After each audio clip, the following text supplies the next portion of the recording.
Hello friends, आज हम पढ़ेंगे figure it out on page number 45।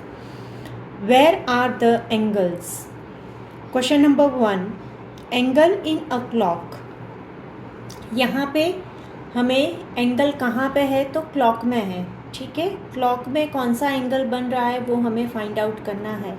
तो फर्स्ट क्वेश्चन है, hands of a clock make different angles at different times. जब भी क्लॉक के हैंड्स मूव होते हैं तो अलग अलग एंगल्स बनता है, right. At 1 o'clock the angle between the hands is 30 degree. Why? 1 o'clock में एंगल, कौन सा एंगल बन रहा है? 30 डिग्री बन रहा है। क्यों? तो उसका रीज़न सबसे पहले तो हम क्या करेंगे, ये जो घड़ी है, ठीक है, घड़ी पूरा एक सर्कल घुमाती है, यानी कि होल सर्कल की वैल्यू क्या होती है हमारी? 360 डिग्री। कितनी है हमारी होल सर्कल की वैल्यू? 360 डिग्री है। ठीक है, अभी उस सर्कल में कितने पोर्शन हो रहे हैं? तो टोटली 12 पोर्शन हो रहे हैं, यानी कि 360 को हम 12 इक्वल पोर्शन में डिवाइड कर रहे हैं। तो क्या होगा हमारा? तो हमारा 30 डिग्री होगा। समझ में आया? तो क्या हुआ, इसका मतलब क्या हुआ कि अगर ये 1 o'clock हुआ, यानी कि यहाँ से यहाँ तक का एक पोर्शन हमारा कितना होगा? 30 डिग्री। वैसे 12 पोर्शन मिलके हमें हमारे पूरे 360 डिग्री कंप्लीट करता है। समझ में आया कैसे 30 डिग्री आता है? ठीक है, तो यहाँ पे क्वेश्चन क्या पूछा है कि 1 o'clock 30 डिग्री होता है, तो कैसे? तो उसका आंसर हम क्या लिखेंगे? The whole clock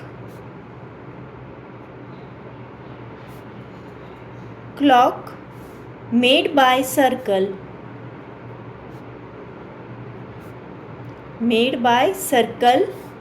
which is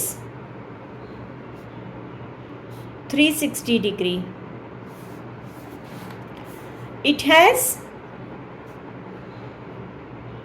12 equal portion. So at 1 o'clock we count 360 degree divided by 12 equal to 30 degree. Right, समझ में आया ना कैसे लाए हम? ठीक है, नेक्स्ट क्वेश्चन है हमारा, what will be the angle at 2 o'clock। अभी 1 o'clock है, उसके बाद 2 o'clock, तो कितना हुआ? तो हमने क्या काउंट किया? And at 4 o'clock and 6 o'clock। तो सबसे पहला यहाँ पे हम आते हैं, तो 1 o'clock है, वहाँ पे हमने कितना काउंट किया? वहाँ पे हमने 30 डिग्री काउंट किया। तो यानी कि क्या हुआ? 12 से 1 का पोर्शन 30 डिग्री हुआ। अभी 1 से 2 का पोर्शन भी कितना होगा? 30 डिग्री, यानी 30 डिग्री प्लस 30 डिग्री क्या होगा हमारा? 60 degree, right. So at 2 o'clock angle will be कितना डिग्री होगा? 60 डिग्री। समझ में आया ना कैसे? सो 4 o'clock कितना बजे कितना होगा? तो देखिए 30 1 times, 2 times, 3 times, 4 times, right. ये 4th हुआ। अभी 30 मल्टीप्लाई बाय 4 कितना होगा? 120 डिग्री। मैंने क्या किया, एक पोर्शन हमारा कितना है? 30 डिग्री का है हमारा एक पोर्शन। ठीक है, तो वैसे हमें कितने पोर्शन लेने हैं? यहाँ से यहाँ तक 4 पोर्शन लेने, यानी कि 30 डिग्री मल्टीप्लाई बाय 4, तो हमारा क्या होगा? 120 डिग्री। समझ में आया? अभी 6 o'clock बोलेंगे तो क्या होगा मेरा? यहाँ पे 30 डिग्री मल्टीप्लाई बाय कितना करना है हमें? 6 करना है, तो कितना होगा? 180 डिग्री। समझ में आया ये पूरा क्वेश्चन? ठीक है, नेक्स्ट सी हमें क्या बोल रहे हैं? Explore other angles made by the hands of a clock. ठीक है, बहुत सारे एंगल्स यहाँ पे बन रहे हैं, तो हमें वो एंगल एक्सप्लोर करने हैं। सपोज़ मैं यहाँ से 12 o'clock से 8 o'clock का एंगल ले रही हूँ, ठीक है। मुझे एंगल मैं ये भी ले सकती हूँ और ये भी ले सकती हूँ, डिपेंड्स आपको कौन सा एंगल पूछा है। सपोज़ मुझे ये एंगल पूछा होगा तो मेरा क्या आएगा, 30 मल्टीप्लाई बाई 8, तो क्या होगा वो 240 डिग्री आएगा। और ये छोटा वाला पूछा होगा तो मुझे यहाँ से काउंट करके आंसर देना है, ठीक है। ये कितना काउंट हुआ, ये पोर्शन हुआ 1 2 3 एंड 4 पोर्शंस, यानी कि कितना होगा 120। समझ में आया। कौन सा एंगल आपको क्लॉक में पूछा गया है वो डिपेंड्स करता है, ठीक है, वो बहुत ही मैटर करता है, क्योंकि यहाँ का एंगल होगा तो वो 240 आएगा और यहाँ का एंगल होगा तो वो 120 आएगा, डिपेंड्स। वैसे ही ये अगर 9 o'clock, ठीक है, 9 o'clock में क्या हुआ, ये 90 डिग्री यहाँ पे बना, लेकिन पीछे का पूछेगा तो ये भी बढ़ जाएगा ना, 270 डिग्री हो जाएगा ना, ठीक है। उसी तरह से आपको क्वेश्चन में क्या पूछा गया है वो आप ध्यान रख के आंसर देना, ठीक है। क्लॉक बहुत ही इजी है, लेकिन ध्यान रखना कि कौन सा एंगल पूछा है, ठीक है, अंदर का या बाहर का, डिपेंड्स, ठीक है।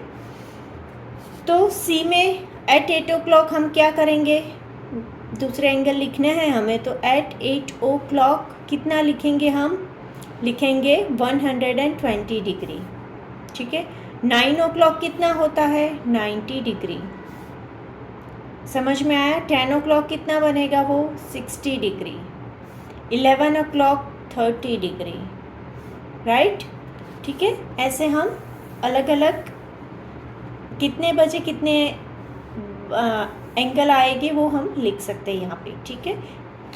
नेक्स्ट क्वेश्चन हमें जो यहाँ पे दिया गया है कि the angle of a door is it possible to express the amount by which the door is open. तो हाँ, using an angle what will be the vertex of the angle and what will be the arms of the angle।